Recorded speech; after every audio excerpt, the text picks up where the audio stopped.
नमस्कार दोस्तों, स्वागत है आपका आपके अपने चैनल टीम शिक्षा में। मैं आपका मित्र आपका हार्दिक अभिनंदन करता हूं। तो दोस्तों, एक बार फिर से मैं आपके सामने important question series of science physics part 35 के साथ पुनः प्रस्तुत हूं। इसके पहले मैंने जितनी भी सीरीज़ कराई हैं डिस्क्रिप्शन बॉक्स में मैंने उसका लिंक शेयर कर दिया है, तो आप जाएँ और उसको देखें। तो चलिए, आपका ज़्यादा समय न लेते हुए हम आज की सीरीज़ की शुरुआत करते हैं।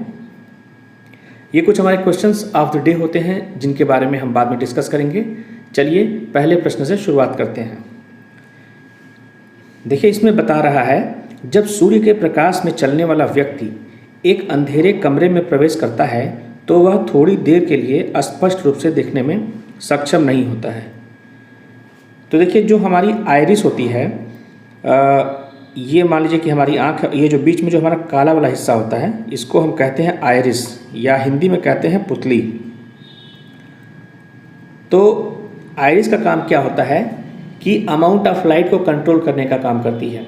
मतलब अगर हम ज़्यादा प्रकाश वाली जगह में हैं तो ये अपने आप को चौड़ा कर लेती है, और अगर हम कम प्रकाश वाली जगह में हैं तो ये अपने आप को सिकोड़ लेती है। तो जब आप सूर्य के प्रकाश में जाते हैं तो हमें बहुत ज़्यादा लाइट मिलती है, तो उसको एब्जॉर्ब करने के लिए ये जो आइरिस होती है अपने आप को फैला लेती है, जिससे हम मैक्सिमम अमाउंट ऑफ लाइट अपनी आँखों में पा सकते हैं।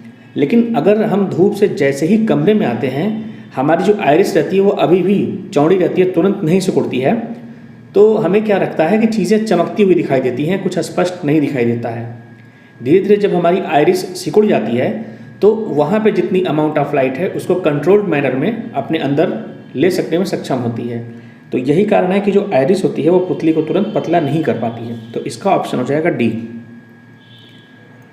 चलिए अगले प्रश्न पे चलते हैं। हवा में घूमती हुई क्रिकेट बॉल के स्विंग को किस आधार पर समझाया जा सकता है? अचानक हवा की दिशा में परिवर्तन? जी नहीं। इसका मतलब तो ये होता कि जब आंधी आती तभी जो है क्रिकेटर मतलब कि बॉलर बॉल को स्विंग कराते हैं, तो ऐसा कुछ नहीं है। वायु का उछाल, ये भी नहीं होगा।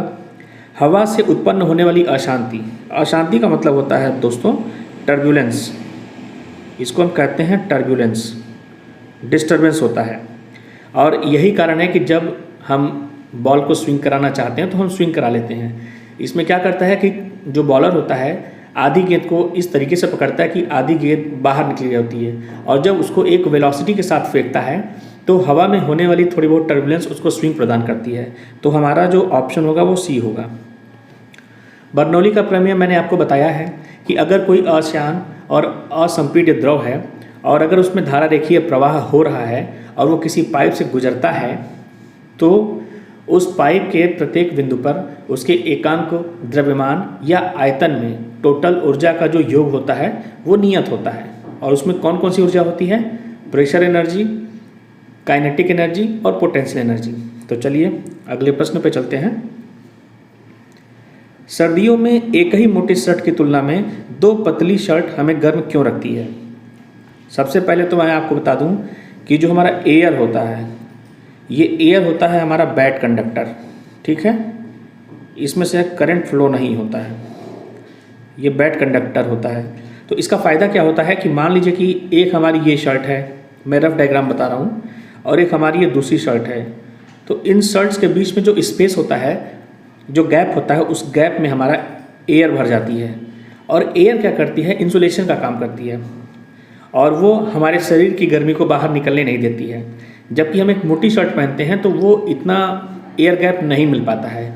यही कारण है कि आप देखे होंगे जब आप स्वेटर पहनते हैं तो जिस स्वेटर में जितना ज़्यादा छेद होता है उसमें उतनी ज़्यादा वायु भर जाती है और हमें उतनी गर्मी लगती है। कोई हमको एक्स्ट्रा गर्म नहीं करता है, बस इनका काम ये होता है कि हमारी शरीर की गर्मी को बाहर निकलने से रोकने का कार्य करता है। तो इसका उत्तर हो जाएगा दो शर्ट के बीच, इसका उत्तर हो जाएगा दो शर्ट के बीच की वायु परत मीडिया को इंसुलेट करने जैसा व्यवहार करती है।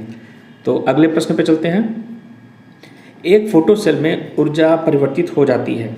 देखिए, जो फोटोसेल होती है वो सोलर एनर्जी का उपयोग करती है और सोलर एनर्जी को इलेक्ट्रिकल एनर्जी में कन्वर्ट करती है। जैसे कि आप देखते होंगे, हम सौर उपकरण की बात करते हैं, ये सूर्य है, सूर्य से इसमें एनर्जी आती है, ठीक है। ये फोटो डिवाइस है, मान लीजिए कोई, मतलब सोलर डिवाइस है, फोटो मतलब देखिए प्रकाश होता है, ठीक है। ये फोटो डिवाइस है, ये इसको इलेक्ट्रिकल एनर्जी में कन्वर्ट करता है, इलेक्ट्रिकल एनर्जी में कन्वर्ट करता है। तो चलिए अगले प्रश्न पे चलते हैं। स्वतंत्र रूप से घूमने वाली टर्न टेबल पर एक व्यक्ति को अपनी कोणीय गति को कम करने के लिए क्या करना चाहिए। देखिए, जो हमारी कोणीय गति होती है उसको हम ओमेगा से रिप्रेजेंट करते हैं, और ये होती है थीटा अपॉन टी। जैसे आप देखे होंगे कि आप एक सामान्य सा इक्वेशन पढ़ते हैं लीनियर मोशन के लिए, तो उसमें आपका वेग होता है, वो होता है दूरी बटे समय। तो जो आपका कोणीय वेग होता है वो कोणीय दूरी बटे समय होता है, और जो हमारा थीटा होता है वो होता है कोण। कोण बराबर होता है चाप डिवाइडेड बाय त्रिज्या, ठीक। अब देखिए यहीं से कंसेप्ट आ रहा है, अगर हमारी त्रिज्या ज़्यादा हो जाएगी, ठीक है, तो हमारे थीटा की वैल्यू कम हो जाएगी, और हमारे थीटा की वैल्यू कम हो जाएगी तो हमारी कोणीय गति कम हो जाएगी। तो हम क्या करेंगे, अपने हाथों को बाहर की ओर फैला लेंगे, तो उससे क्या होगा, हमारे शरीर की जो रेडियस है वो बढ़ जाएगी। रेडियस बढ़ने से जो हमारी कोणीय दूरी है वो कम हो जाएगी, और कोणीय दूरी के कम होने से हमारा कोणीय वेग कम हो जाएगा। जैसे आप देखते होंगे सर्कस में जाते होंगे, तो अगर उसमें आप देखते होंगे कि एक जोकर रहता है या परफॉर्मर करने वाला जो रहता है, पहले तेज़ी से नाचता है अपने हाथों को सिकोड़ के, और जैसे ही अपने हाथों को खोल लेता है वो धीरे धीरे नाचने लगता है। सेम कंसेप्ट उसमें अप्लाई होता है, और क्वेश्चन भी ऐसे ही पूछा जाता है। तो चलिए अगले प्रश्न पे चलते हैं। निम्नलिखित में से किस आकाशीय पिंड में प्रचुर मात्रा में हीलियम-3 ऊर्जा का संभावित स्रोत है। देखिए चंद्रमा में है। पृथ्वी का तो आपको पता ही है, नाइट्रोजन 78% पाई जाती है, ऑक्सीजन 21% पाई जाती है, और इसके बाद कार्बन डाइऑक्साइड की बात कर लें तो 0.03% पाई जाती है। अगर हम ऑर्गन की बात कर लें, ऑर्गन गैस जो होती है वो 0.001% पाई जाती है। तो ये हमारी पृथ्वी में पाए जाने वाले गैसों का संगठन है। अगर हम शुक्र की बात करें तो शुक्र में सबसे ज़्यादा कार्बन डाइऑक्साइड गैस पाई जाती है, और वो भी 98%। अगर हम शनि की बात कर लें तो इस पर हाइड्रोजन प्लस हीलियम गैस पाई जाती है। तो ये एडिशनल इन्फॉर्मेशन थी। अब हम नेक्स्ट क्वेश्चन पे चलेंगे। स्मॉग एक संयोजन है, मतलब ये कह रहा है कि स्मॉग एक किसका कॉम्बिनेशन होता है। तो स्मॉग जो होता है वो धुएं और कोहरे का कॉम्बिनेशन होता है, इसीलिए स्मॉग बड़ी ही खतरनाक चीज़ होती है।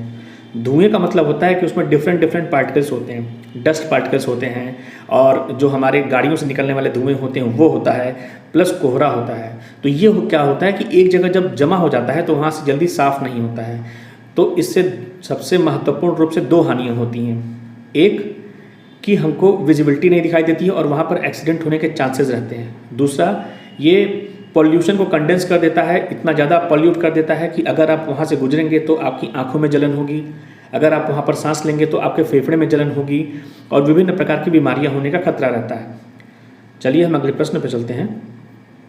निम्नलिखित में से किस सर्किट तत्व का उपयोग डीसी को इलेक्ट्रॉनिक सर्किट में ब्लॉक करने के लिए किया जाता है।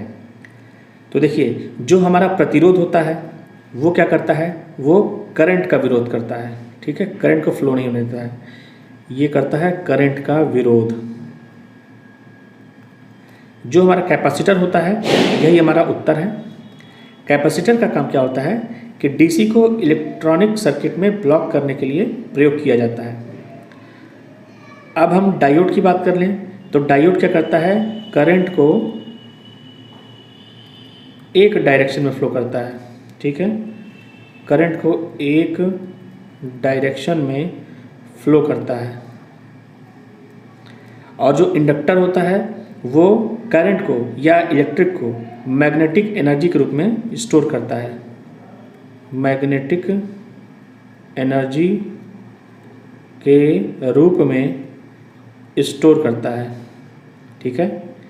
तो ये मैंने बेसिक चीज़ बता दी, क्योंकि ये पूछ सकता है कि निम्न में से इंडक्टर क्या करता है। तो इंडक्टर का काम हो गया, ये इलेक्ट्रिकल एनर्जी को मैग्नेटिक एनर्जी के रूप में स्टोर करता है। प्रतिरोध का काम क्या होता है, ये करंट के फ्लो को रोकता है, मतलब जितना ज़्यादा प्रतिरोध होगा उतना ही कम करंट फ्लो होगा। अगर हमारा प्रतिरोध अनंत हो जाएगा, हमारा करंट शून्य हो जाएगा। डायोड क्या करता है, ये करंट को एक डायरेक्शन में फ्लो करता है, और कैसे फ्लो करता है इसके बारे में मैंने प्रीवियस वीडियो में आपसे डिस्कस किया था। मैं आज भी बता दे रहा हूँ। डायोड एक ऐसी डिवाइस होती है जो करंट को एक डायरेक्शन में फ्लो करती है और दूसरे डायरेक्शन में रेजिस्टेंस को एकदम हाई कर देती है, जिससे दूसरे डायरेक्शन में करंट फ्लो नहीं हो पाता है। तो चलिए नेक्स्ट क्वेश्चन पे चलते हैं। 3D फिल्में देखने के लिए उपयोग किए जाने वाले चश्मे हैं। देखिए, हम पोलराइड चश्मों का इस्तेमाल करते हैं। जब आप 3D पिक्चर देखने गए होंगे तो उसमें जो चश्मे मिलते हैं वो कुछ ऐसे होते हैं कि कलरफुल होते हैं और वो थोड़े से मोटे से होते हैं। मोटे से इसलिए होते हैं क्योंकि उस पर लाल और नीले रंग की एक परत चढ़ी रहती है, उसका हम ध्रुवीयकरण कर देते हैं। तो हमको क्या लगता है कि जो चीज़ें दिखाई देती हैं सामने स्क्रीन पर, उसमें 3D इफेक्ट आ जाता है। जो बाईफोकल लेंस होता है वो जरा दृष्टि दोष के लिए इस्तेमाल होता है। जो उत्तल लेंस होता है वो हमारा दूर दृष्टि दोष के लिए इस्तेमाल होता है। जो अवतल लेंस होता है वो हमारा निकट दृष्टि दोष के लिए इस्तेमाल होता है। निकट दृष्टि दोष। तो चलिए हम अगले प्रश्न पे चलते हैं। वेंटिलेटर कमरे की छत के पास प्रदान किए जाते हैं क्यों? देखिए, कंसेप्ट ये होता है कि जब हमारी हवा गर्म होती है, ठीक है, गर्म होने के बाद वो हवा हल्की हो जाती है और हल्की होकर ऊपर की तरफ उठती है, और ऊपर की तरफ उठने के बाद अगर हम वेंटिलेटर नहीं लगाएंगे, वेंटिलेशन नहीं लगाएंगे, तो वो बाहर निकल नहीं पाएगी। इसलिए आप देखेंगे वेंटिलेटर या रोशनदान, हिंदी में कहा जाता है रोशनदान, ऊपर लगाए जाते हैं ताकि हमारे कमरे की गर्म हवा बाहर निकल जाए। तो इसका उत्तर हो जाएगा बाहरी गर्म हवा ऊपर उठती है और बाहर जाती है। चलिए नेक्स्ट क्वेश्चन पे चलते हैं। शेविंग ब्रश के बाल आपस में चिपक जाते हैं जब जल से निकाले जाते हैं। देखिए, जो आपका शेविंग ब्रश होता है वो कुछ इस तरीके का होता है जब तक आप उसको पानी में डुबाए नहीं रहते हैं, और जब आप उसको पानी में डुबा देते हैं तो वो कुछ इस तरीके का हो जाता है, आपस में चिपक जाता है। और वो क्यों चिपक जाता है? क्योंकि जब उसको हम पानी में डुबाते हैं तो ये जो शेविंग ब्रश रहता है पानी के अणुओं को अपने में चिपका लेता है। कैसे? असंजक बल के द्वारा। ठीक, असंजक बल क्या होता है? ये विभिन्न परमाणुओं के मध्य में लगता है, अट्रैक्शन फोर्स होता है। और जो हमारे पानी के अणु रहते हैं उनमें ससंजक बल लगता है। तो वो क्या करते हैं कि अपने सरफेस को कम से कम करने का प्रयास करते हैं। और क्यों करते हैं? क्योंकि इनके अंदर सरफेस टेंशन होता है। सरफेस टेंशन इनके अंदर क्यों होता है? ससंजक बल के कारण। तो दोस्तों, ये पूरा कंप्लीट कंसेप्ट था जो मैंने आपको बताया। तो इसका उत्तर हो जाएगा पृष्ठ तनाव। चलिए नेक्स्ट क्वेश्चन पे चलते हैं। एक बार के चुंबकीकरण की प्रक्रिया में क्या होता है? तो बार के पूरे थोक को चुंबकीकृत किया जाता है। देखिए, ऐसा तो है नहीं कि आप एक बार मैग्नेट लिए या एक चुंबक लिए, मतलब एक लोहा लिए, लोहे का टुकड़ा जब आप लेके उसको मैग्नेटाइज करते हैं तो किसी उसके एक छोर को तो करते नहीं हैं, पूरे छोर को करते हैं। तो इसका उत्तर हो जाएगा बार के पूरे थोक को चुंबकित किया जाता है। Next question. सभी मूलभूत बलों में सबसे कमजोर बल। देखिए, सबसे कमजोर बल जो इसमें हो जाएगा वो हो जाएगा गुरुत्वाकर्षण बल। अब हम बात कर लेते हैं। देखिए, हमारा सबसे मजबूत जो फोर्स होता है वो होता है न्यूक्लियर फोर्स, ठीक है, नाभिकीय बल। नाभिकीय बल के बाद हमारा आता है इलेक्ट्रोस्टैटिक बल। इलेक्ट्रोस्टैटिक बल के बाद हमारा आता है मैग्नेटिक फोर्स, और मैग्नेटिक फोर्स के बाद हमारा आता है ग्रेविटेशन फोर्स, ठीक है। तो इसका उत्तर हो जाएगा गुरुत्वाकर्षण बल। तो चलिए हम अगले प्रश्न पे चलते हैं।